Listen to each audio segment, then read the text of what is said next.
MDH ಚನ masala. ಈಗ ಕಡಲೆ ಇರಲಿ, ಹಲಸಂಡೆ ಬೀಜ, ಕಪ್ಪು ಕಡಲೆ ಅಥವಾ ಬಿಳಿ ಕಡಲೆ, ಎಲ್ಲವೂ ಸ್ವಾದಿಷ್ಟವಾಗುತ್ತೆ. ಈ ಮಧ್ಯೆ ಈ ಪ್ರಕರಣದಲ್ಲಿ ಸುಮೋಟೋ ಕೇಸನ್ನು ದಾಖಲಿಸಿಕೊಂಡಿದೆ NHRC. ಹ್ಯೂಮನ್ ರೈಟ್ಸ್ ಕಮಿಷನ್ ಆಗಮನ ಆಗಿದೆ. ಬೆಳ್ತಂಗಡಿ ತಾಲೂಕಿನಾದ್ಯಂತ ಕಾರ್ಯಾಚರಣೆ, ರಾಷ್ಟ್ರೀಯ ಮಾನವ ಹಕ್ಕು ಆಯೋಗದ ಕಾರ್ಯಾಚರಣೆ, SIT ಪೊಲೀಸ್ ಠಾಣೆ, ಧರ್ಮಸ್ಥಳ ಠಾಣೆಗೆ ಭೇಟಿ. ಗ್ರಾಮ ಪಂಚಾಯಿತಿಯಿಂದ ಈ ಟೀಮ್ ದಾಖಲೆ ಕೂಡ ಪಡ್ಕೊಂಡಿದೆ. ಕಳೆದ ರಾತ್ರಿ 10 ಗಂಟೆಯವರೆಗೂ ಕೂಡ NHRC ಕಾರ್ಯಾಚರಣೆ ನಡೆಸಿತು. 3 ದಿನ ತಾಲೂಕಿನಲ್ಲೇ ಬೀಡುಬಿಡಲಿದೆ ಈ ತಂಡ. ಈಗಾಗಲೇ ಶೋಧ ನಡೆದಿದೆಯಲ್ಲ, ಆ ಪಾಯಿಂಟ್ಗಳಿಗೂ ಕೂಡ ಭೇಟಿ ಕೊಡ್ತಾ ಇದ್ದು ಕೇಸ್ಗೆ ಸಂಬಂಧಪಟ್ಟಂತೆ ಎಲ್ಲ ವಿಚಾರಣೆ ಮಾಹಿತಿಯನ್ನ ಮಾನವ ಹಕ್ಕುಗಳ ಆಯೋಗ ಸಂಗ್ರಹಿಸ್ತಾ ಇದೆ. ಈಗ NHRC ಕೂಡ ಎಂಟ್ರಿ ಕೊಟ್ಟಿರೋದ್ರಿಂದ ಇನ್ನಷ್ಟು ಕುತೂಹಲ ಹೆಚ್ಚಳವಾಗ್ತಾ ಇದೆ. ರಾಷ್ಟ್ರೀಯ ಮಾನವ ಹಕ್ಕು ಆಯೋಗದಿಂದ ಕಾರ್ಯಾಚರಣೆ, ಈಗಾಗಲೇ ಶೋಧ ನಡೆದಂತಹ ಪಾಯಿಂಟ್ಗಳಿಗೂ ಕೂಡ ಭೇಟಿ ಕೊಡ್ತಾ ಇದೆ. ಇದಕ್ಕೆ ಸಂಬಂಧಪಟ್ಟಂತಹ ಎಲ್ಲ ಮಾಹಿತಿಗಳನ್ನು ಸಂಗ್ರಹಿಸಲಾಗ್ತಾ ಇದೆ. ಪೊಲೀಸ್ ಠಾಣೆಗಳಿಗೆ ಭೇಟಿ ಕೊಟ್ಟು ಅಲ್ಲಿಂದ ಮಾಹಿತಿಗಳನ್ನು ಸಂಗ್ರಹಿಸಿರುವಂಥದ್ದು.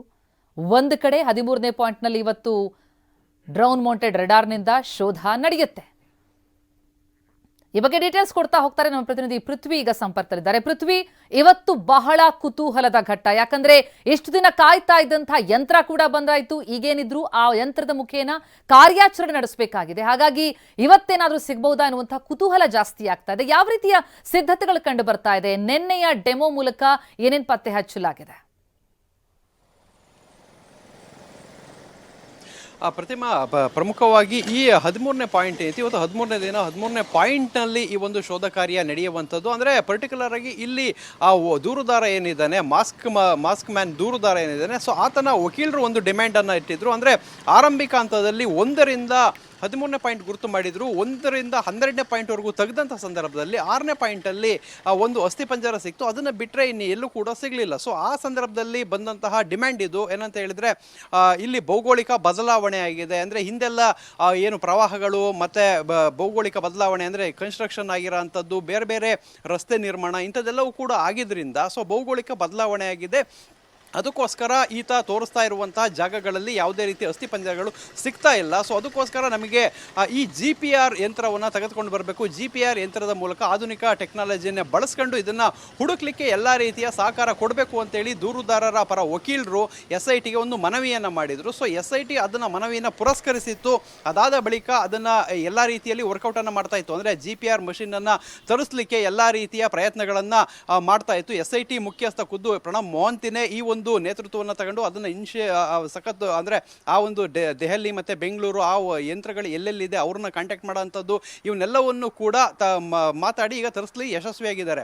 ಅಂದರೆ ಪ್ರಮುಖವಾಗಿ ಈ ಏನು ಆ ಯಂತ್ರ ಬಂದಿದೆ GPR ಅಂದರೆ ಮೌಂಟೆಡ್ ಡ್ರೋನ್ GPR ಯಂತ್ರ ಏನಿದೆ, ಸೊ ಈ ಒಂದು ಅಡ್ವಾನ್ಸ್ಡ್ ಟೆಕ್ನಾಲಜಿ ಇರುವಂತಹ ಯಂತ್ರ ಅದಾಗಿರುವಂಥದ್ದು ಡೈಲಿ 2ರಿಂದ 3 ಲಕ್ಷ ಬಾಡಿಗೆ ಇದೆ ಅದಕ್ಕೆ. ಮತ್ತು ಅದಕ್ಕೆ ಟೆಕ್ನಿಷಿಯನ್ಸ್ ಕೂಡ ಅಂದರೆ ತುಂಬ ಎಕ್ಸ್ಪರ್ಟ್ ಇರುವಂತಹ ಟೆಕ್ನಿಷಿಯನ್ಸ್ ಬಂದಿರುವಂಥದ್ದು. ಅವರು ಬಂದು ಆಪರೇಟನ್ನು ಮಾಡ್ತಿರುವಂಥದ್ದು. ನಿನ್ನೆ ಡೆಮೋವನ್ನು ಮಾಡಿದರು. ಅಂದರೆ ನಿನ್ನೆ ಒಂದು 5 ನಿಮಿಷಗಳ ಕಾಲ ಡ್ರೋನನ್ನು ಹಾರಿಸಿದ್ದಂಥದ್ದು. ಡ್ರೋನನ್ನು ಅದು ನಾರ್ಮಲ್ ಡ್ರೋನ್ ಥರನೇ ಇರುತ್ತೆ, ಒಂದು ದೊಡ್ಡ ಪ್ರಮಾಣದ ಡ್ರೋನ್ ಆಗಿರುತ್ತೆ. ಅದನ್ನು ಏನು ಮೇಲೆ ಹಾರಿಸ್ತಾರೆ ಆ ರೆಕ್ಕೆಯ ಕೆಳಭಾಗದಲ್ಲಿ ಈ ಒಂದು GPR ಮಷೀನನ್ನು ಅಳವಡಿಸಿರ್ತಾರೆ. ನಾರ್ಮಲ್ GPR ಮಿಷಿನ್ಗಳು ನೆಲದ ಮೇಲೆ ಹೋದರೆ ಅಂದರೆ ನೆಲದ ಮೇಲೆ ಅದನ್ನು ದೂಡ್ಕೊಂಡು ಹೋಗಿ ಆ ಒಂದು ಕೆಳಗಡೆ ಆ ವಿಕಿರಣಗಳು ಎಲ್ಲೆಲ್ಲಿ ಇರ್ಬೋದು ಅಂತ ಹೇಳಿ ಅದನ್ನು ನೋಡಿ ಆ ಒಂದು ಕೆಳಗಡೆ ಏನಿದೆ ಅನ್ನೋದನ್ನು ಪತ್ತೆ ಮಾಡ್ತಾರೆ. ಆದರೆ ಇದರಲ್ಲಿ ಮೇಲೆ ಹಾರಿಸ್ತಾರೆ. ಅಂದರೆ ಮ್ಯಾನ್ ಪವರ್ ಸ್ವಲ್ಪ ಕಡಿಮೆ ಬೇಕಾಗುತ್ತೆ ಇದಕ್ಕೆ ಅಂತ ಹೇಳಿದ್ರೆ ಅದನ್ನು ನೂಕೊಂಡು ಹೋಗುವಂಥ ಅವಶ್ಯಕತೆ ಇರೋದಿಲ್ಲ. ಡ್ರೋನ್ನ ಹಾರಿಸಿದಂಥ ಸಂದರ್ಭದಲ್ಲಿ ಆ ರಡಾರ್ ಆ ಕೆಳಗಡೆ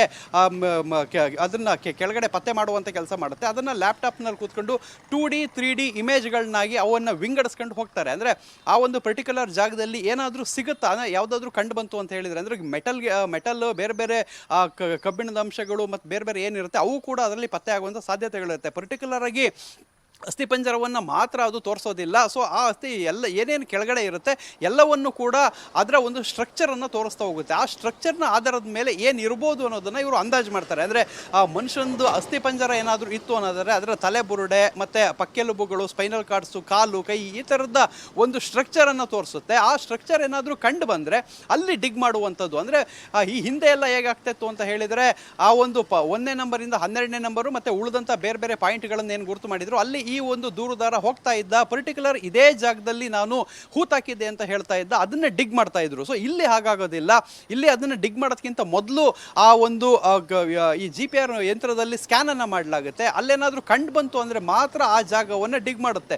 ಸೊ ಅಲ್ಲಿ ಏನು ಪ್ರಮುಖವಾಗಿ ಇವರು ಅಂದ್ರೆ ವಕೀಲರು ಏನು ಹೇಳ್ತಾ ಇದ್ರು ಅಂತ ಹೇಳಿದ್ರೆ, ಇಂಥದ್ದೊಂದು ಡಿಮ್ಯಾಂಡ್ ಅನ್ನ ಬಲವಾಗಿ ಇಟ್ಟಿದ್ರು. ಸೊ ಆತ ಕೂಡ ಹೇಳಿದ್ದ ಪಾಯಿಂಟ್ ನಂಬರ್ 13ರಲ್ಲಿ ಯಥೇಚ್ಛವಾಗಿ ಹೆಣಗಳನ್ನ ಹೂತಾಕಿದ್ದೀನಿ ಅಂತ ಹೇಳಿ. ಸೊ ಅಲ್ಲೇ ಕಿಂಡಿ ಅಣೆಕಟ್ಟು ಮತ್ತೆ ಟೆಕ್ನಿಕಲಿ ಸಾಕಷ್ಟು ಸಮಸ್ಯೆಗಳಿರೋದ್ರಿಂದ ಮತ್ತೆ ಸಾಕಷ್ಟು ಹೆಣಗಳನ್ನ ಅಲ್ಲಿ ಹೂತಾಕಿದ್ದೀನಿ ಅಂತ ಹೇಳಿರೋದ್ರಿಂದ ಸೊ ಈ ಒಂದು ಮಷಿನ್ ಅನ್ನ ಅಲ್ಲಿ ಯೂಸ್ ಮಾಡ್ಲಿಕ್ಕೆ ಎಲ್ಲ ಸಕಾರಣಗಳು ಕೂಡ ಇತ್ತು. ಪ್ರತಿಭಾ. ಎಸ್ ಪೃಥ್ವಿ, ಹಾಗೆ ನಮ್ಮ ರಿಪೋರ್ಟರ್ ಅಶೋಕ್ ಕೂಡ ಈಗ ನೇರ ಸಂಪರ್ಕದಲ್ಲಿದ್ದಾರೆ, ಜಾಯ್ನ್ ಆಗಿದ್ದಾರೆ. ಅಶೋಕ್, SIT ತಂಡಕ್ಕೆ ಈಗ ಬಲ ಹೆಚ್ಚಾಗಿದೆ, GPR ತಂತ್ರದ ಸಾಥ್ ಸಿಗ್ತಾ ಇದೆ. ಅದರಲ್ಲೂ ಇವತ್ತು ಮುಖ್ಯಸ್ಥ ಮೊಹಂತಿ ಅವರ ನೇತೃತ್ವದಲ್ಲೇ ಶೋಧ ನಡೆಯುತ್ತೆ ಅಂತ ಅನ್ನೋದು ಯಾವ ರೀತಿ ಸಿದ್ಧತೆಗಳು ಕಂಡು ಬರ್ತಾ ಇದೆ? ಎಷ್ಟೊತ್ತಿಗೆ ಆರಂಭ ಆಗ್ಬೋದು? ಎಂದಿನಂತೆ 11 ಗಂಟೆಯ ಬಳಿಕ ಶೋಧ ಕಾರ್ಯಾಚರಣೆಗೆ ಸಕಲ ಸಿದ್ಧತೆಗಳಾಗ್ತಾ ಇದೆಯಾ? ಕಚೇರಿ ಬಳಿ ಏನು ವಾತಾವರಣ ಅಂತ?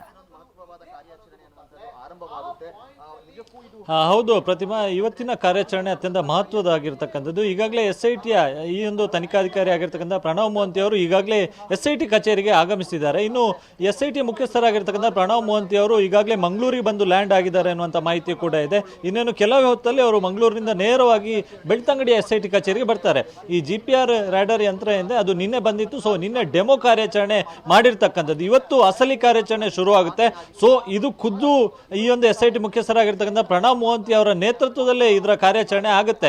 ನಿನ್ನೆ ಗಮನಿಸಬೇಕು, ಕೇವಲ SIT ಅಧಿಕಾರಿಗಳು ಮಾತ್ರ ಸ್ಥಳಕ್ಕೆ ಹೋಗಿ ಪಾಯಿಂಟ್ ನಂಬರ್ 13ರಲ್ಲಿ ಡೆಮೋ ಒಂದು ಕಾರ್ಯಾಚರಣೆಯನ್ನು ಮಾಡಿದ್ರು. ಆದರೆ ಈ ಪ್ರಕರಣದ ಸಾಕ್ಷ್ಯ ದೂರುದಾರನನ್ನು SIT ಪೊಲೀಸ್ ಠಾಣೆಯಲ್ಲಿ ಬಿಟ್ಟು ಹೋಗಿದ್ರು ಮತ್ತು AC ಅವರು ಕೂಡ ಹೋಗಿರಲಿಲ್ಲ. ಆದರೆ ಇವತ್ತಿನ ಕಾರ್ಯಾಚರಣೆಗೆ ಆ ದೂರುದಾರನ ಸಮ್ಮುಖದಲ್ಲೇ ಈ ಒಂದು GPR ರೈಡರ್ ಯಂತ್ರದಿಂದ ಶೋಧ ಕಾರ್ಯಾಚರಣೆ ನಡೆಯುತ್ತೆ. ಇದರ ಜೊತೆಗೆ AC ಅವರು ಕೂಡ ಇರ್ತಾರೆ. ಇದರ ಜೊತೆಗೆ SIT ಮುಖ್ಯಸ್ಥ ಪ್ರಣವ್ ಮೋಹಂತಿ ಅವರು ಕೂಡ ಪಾಯಿಂಟ್ ನಂಬರ್ 13ಕ್ಕೆ ಖುದ್ದು ಅವರೇ ಹೋಗುವಂತ ಎಲ್ಲ ಮಾಹಿತಿ ಕೂಡ ಇದೆ. ಇನ್ನೇನು 11 ಗಂಟೆ ಸುಮಾರಿಗೆ ಈ ಒಂದು ಕಾರ್ಯಾಚರಣೆ ತಂಡ ಸ್ಥಳಕ್ಕೆ ಹೋಗುತ್ತೆ.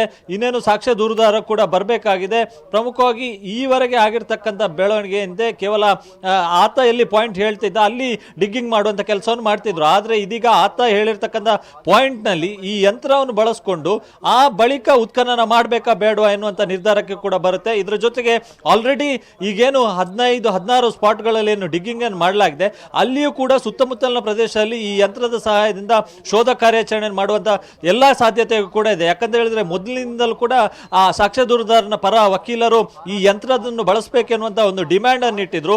ಸೊ ಈ ಹಿನ್ನೆಲೆಯಲ್ಲಿ ಆಲ್ರೆಡಿ ಡಿಗ್ಗಿಂಗ್ ಮಾಡಿರ್ತಕ್ಕಂಥ ಪಾಯಿಂಟ್ ನಂಬರ್ 6 ಹೊರತುಪಡಿಸಿ ಬೇರೆ ಯಾವುದೇ ಸ್ಥಳಗಳಲ್ಲೂ ಕೂಡ ಯಾವುದೇ ರೀತಿಯಂತ ಮಾನವನ ಆಸ್ತಿ ಪಂಜರ ಸಿಕ್ಕಿಲ್ಲ. ಸೊ ಈ ಹಿನ್ನೆಲೆಯಲ್ಲಿ ಆತನಿಗೆ ಮೊದಲೇ ಹೇಳ್ಕೊಂಡಂತೆ ಆತನಿಗೆ ಒಂದಿಷ್ಟು ಗೊಂದಲಗಳಿವೆ ಪಾಯಿಂಟ್ ಗುರುತಿಸುವಲ್ಲಿ. ಹಾಗಾಗಿ ಈ ಯಂತ್ರವನ್ನು ಬಳಸಿಕೊಂಡು ಆಲ್ರೆಡಿ ಈಗ ಗುರುತಿಸಿರ್ತಕ್ಕಂಥ ಪಾಯಿಂಟ್ ನ ಸುತ್ತಮುತ್ತಲೂ ಕೂಡ ಈ ಯಂತ್ರವನ್ನು ಬಳಸಿಕೊಂಡು ಶೋಧ ಕಾರ್ಯಾಚರಣೆ ಮಾಡುವಂತ ಸಾಧ್ಯತೆ ಇದೆ. ಸೊ AC ಅವರು ಕೂಡ ಇವತ್ತು ಬರ್ತಾರೆ ಮತ್ತು ಫೊರೆನ್ಸಿಕ್ ಅವರು ಇನ್ನೇನು ಬರಬೇಕಾಗಿದೆ, ಫಾರೆಸ್ಟ್ ಡಿಪಾರ್ಟ್ಮೆಂಟ್ ಅವರು ಬರಬೇಕಾಗಿದೆ. ಸೊ ಎಲ್ಲ ಅಧಿಕಾರಿಗಳು ಕೂಡ ಒಟ್ಟಾಗಿ ಇಲ್ಲಿಂದ ಕಾರ್ಯಾಚರಣೆ ಸ್ಥಳಕ್ಕೆ ತೆರಳಿದ್ದಾರೆ. Pratima, thank you Ashok, thank you Prithvi ತಮ್ಮೆಲ್ಲ ಮಾಹಿತಿಗೆ. ವಾಹ್, ಯಾಕೆ ಈಗ ಬಂತ ಸ್ವಾದ? ಖಂಡಿತ ಈಗ ಬಂತು ಅಸಲಿ ಸ್ವಾದ. MDH chunky chaat masala life ಅಲ್ಲಿ ಅಸಲಿ ಸ್ವಾದ ತರುತ್ತೆ. ಅಸಲಿ ಮಸಾಲ, ಎಸ್ ಎಸ್ MDH